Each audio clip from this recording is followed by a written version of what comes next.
Hello, in front of me I've got Logitech PRO X Superlight 2.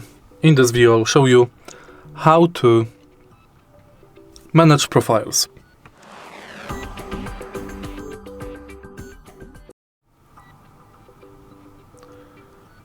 In the beginning, let's go to Logitech G HUB and go to Profiles. Manage Profiles, and to add new profile, tap Add Games and Apps. Browse and select App as a profile. Tap Add and it's done. Now you've got access to profiles. Enable profile switching. And now you can select New Profile. You can also disable profile or delete it.